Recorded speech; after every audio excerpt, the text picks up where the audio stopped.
Hello again.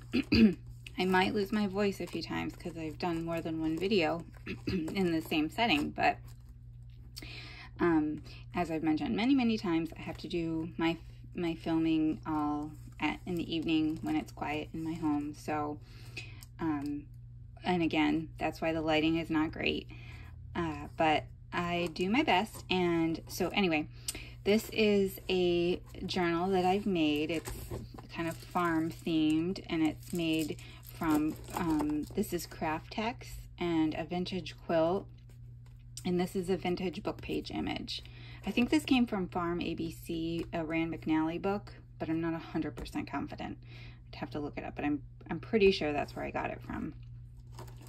And my thought with this is kind of like a farmer's wife type thing. I like on the tassel I did buttons and a little, let's see if my camera will focus, a little chicken here. I don't think my camera's gonna focus.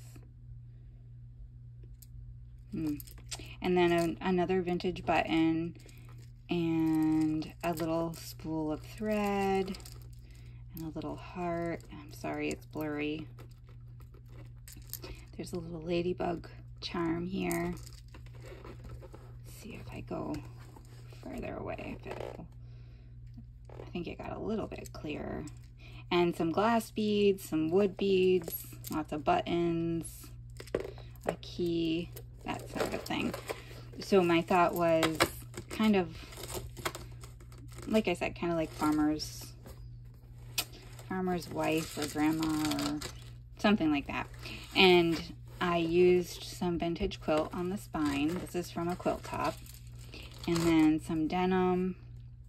And then I made a little kind of scrappy flower from part of the quilt pieces, just the scraps. And this is not going to focus, is it? Let's see. I wonder why. Anyway, there's some layers here of quilt. I don't know if you can tell. And then a little button, the ones made out of the shell.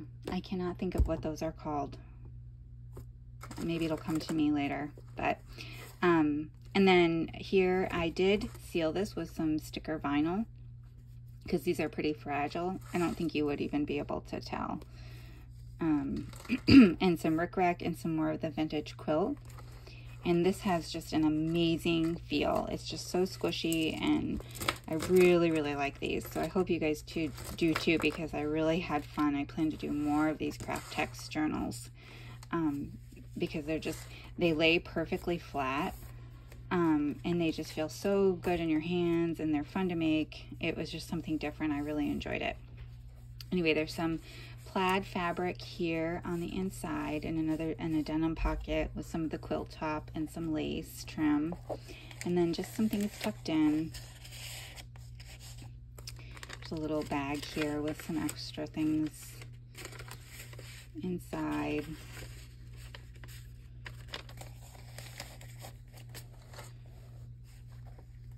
And some scrapbook paper, a book page image with some more of the quilt along the side, a postulette, vintage postulette. I fussy cut this from a Corinne Malvern's nursery rhyme book. I think it was might be a Mother Goose. I'm pretty sure it's Mother Goose. And glued that on there. And then there's a little photo slide here, a vintage playing card, some more of the quilt, and then another little milk ticket and another scrappy flower here. Book page images, some washi that I used some of the quilt top to make. There's cookbook pages. Because of the size, I did have to extend a lot of the pages. And a vintage Sears catalog page, really pretty colors. Another vintage playing card and a book image. These are just paper clipped in, so you can use them as cards, journaling cards or tuck spots. This is some vintage wallpaper.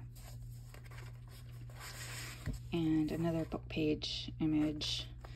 And then these are really thick file or index cards, and they make really good writing boards. So if you kind of stick it behind the page, and you can use it to write so that it's flat. Let me see if I can find, you know, predominantly with thinner paper. There's no lines or anything on this, but if you put it behind here, then it gives you a hard surface to write on. And some ruffle made from the quilt top. I used a Just a Notes folder, and I added one of these seed envelopes, and I just kind of did a flip out, and then I just collaged different elements on here. This is part of a vintage receipt.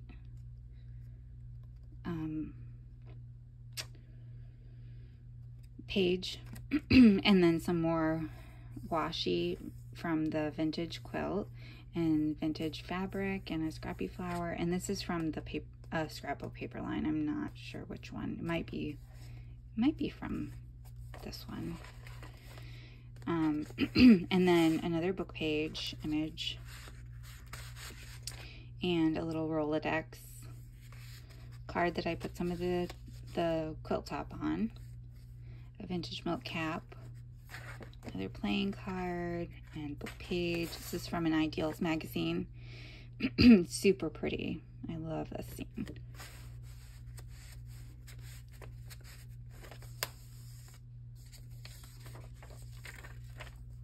And a book page image that I just tore out and put down here for decoration. Here I took a label that I have, a vintage label, and I cut him out and put him on this vintage recipe card. This one's for jam bars, and I just stitched around it and put some music manuscript paper on the back to make it a little journaling card. You could put your own recipe on the back.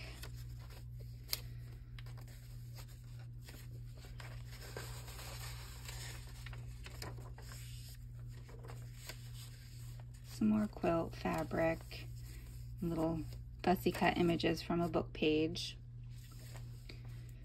and a vintage coaster, another book page image. This is a cute little Housewives almanac, and it's got some chicken scratch here and pencil on the bottom. I just left that.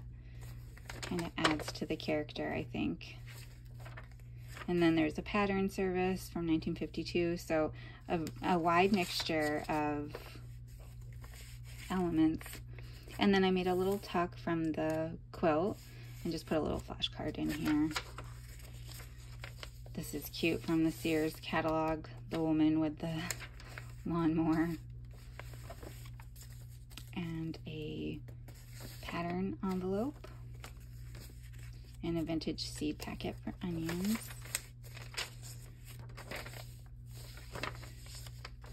Some more ruffle with the quilt. And this is one of those livestock number cards. And then this is an image from a vintage reader.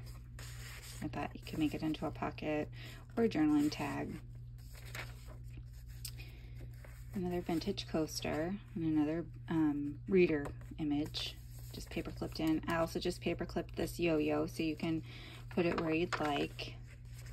Try to keep it as flexible yet decorate as much as I can, because you know, it's hard to know whether people are going to like a lot of embellishing or if they want to do a lot of that themselves. So try to just do a mixture as best as I can. And that's a book page image with some vintage quilt top, and then an image from that same Corinne Malvern's, I think it's Mother Goose book, that I backed onto some cardstock and made into a tuck. A little recipe cover, a vintage cheese label, and some more quilt fabric. Dressmaker's Guide. This one's from 1947.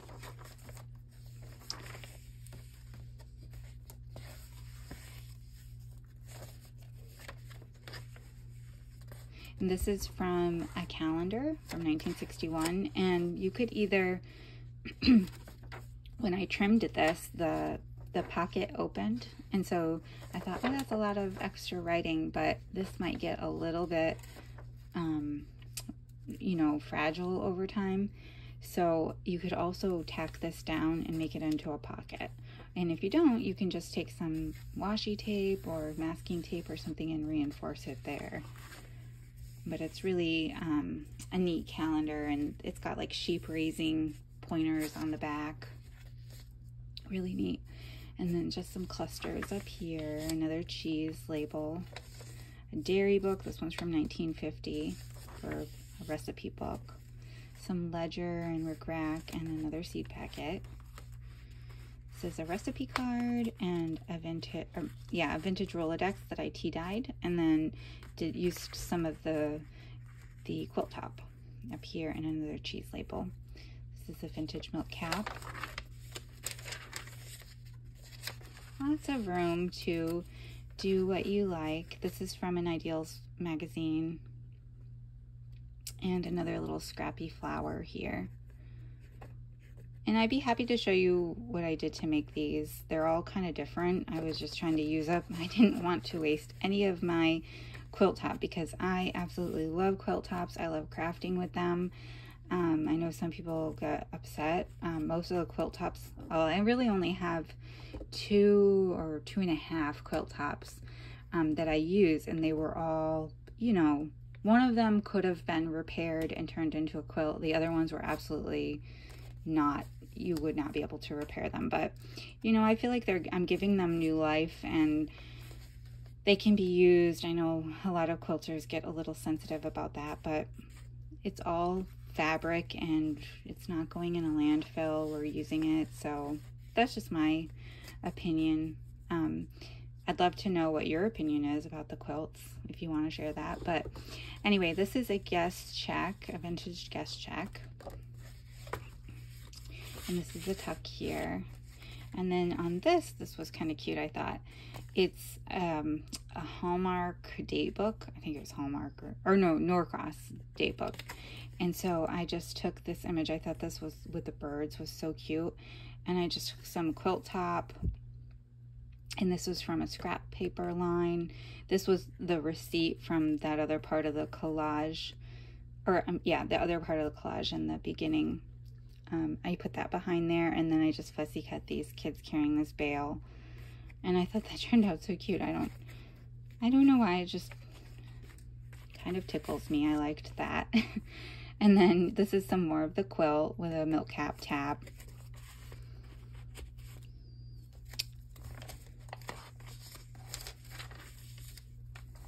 Same kind of thing. This is a book page image that I put some of the quilt top washi on, and it's just a tuck, so this is open here. And then another book page with some more fabric, and this fabric scrappy flower is just circles layered, so it's really kind of self-explanatory. But more quilt top, more recipe book pages.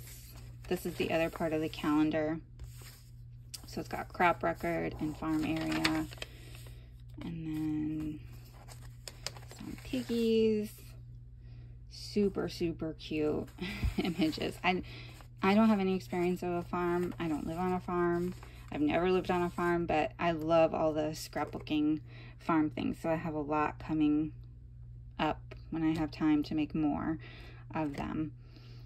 This is a vintage photograph. Again, if you saw another video that I've recorded today, this was from the 30s. And it's just, I think it's a dad and his daughter with their dog. Reminded me of a farm scene. And this is a page from a vintage Ideals. This is a page from a canning booklet. And a vintage postulette and some ledger paper. This is from a vintage reader. And then this was given to me when I ordered something on Etsy. She had made this from some vintage wallpaper with strawberries, and she just made a tag out of it. So I thought that looked cute in this. So it was just a thank you for the order extra. And then some more little clusters here and vintage fabric, the quilt pieces. There's a farm tally here, a milk cap, and then I did put some matchbooks that were kind of like, this one's bull, and this one has a horse on it. So I thought those are cute. These make really cute tabs. If you want to, you know, take this apart, you can either put it like this on there, or you can even get 2 tabs out of it and put it on the side of the book. Super cute. And another vintage cheese label, and then a vintage recipe card. This one folds, I just didn't fold it. And a tag from the scrapbook paper line. And then here I took one of those index cards, the thicker ones. No, this isn't the super thick one. This is a tea-stained, regular colored index card. And then I fussy cut these pigs out of a book, and then I used a ruffle from the quilt top. And that is the end. Another denim pocket. And then just some extras tucked in the back here. Some stationery and envelopes. Another tag. And this was just from part of the book. I backed it in case you want to put it somewhere. It was from one of the scenes with the farm animals. And then the back is just plain. If you have any questions, I would love, love, love if you guys shared with me what you think of these Kraft-tex journals. I really love them. I really, really hope you love them too, because I want to make more of them. I would really appreciate it. Let me know in the comments. And this will be available in my Etsy shop. I believe I'm going to, so today is July 3rd in the evening, and tomorrow is the 4th, so I won't post it tomorrow, but I'm going to list this in my shop on Wednesday morning. Let's say 10 a.m. Eastern Standard. No, I'm sorry. I cannot do that. I have an appointment on Wednesday. So let's do Wednesday, July 5th at 7 p.m. Eastern Standard Time. So this will be in my shop July 5th, 7 p.m. Eastern Standard Time if you're interested in it. I will have a tie closure. I couldn't decide on the tie, so I haven't fully chosen one yet, but there will be some sort of tie that comes with it. You really don't need it because these they stay closed, so, but I always put some kind of tie around it, so it'll be something cute. And if you have any questions, just let me know. I hope you enjoyed this flip through, and I will see you in the next video. Thank you. Bye.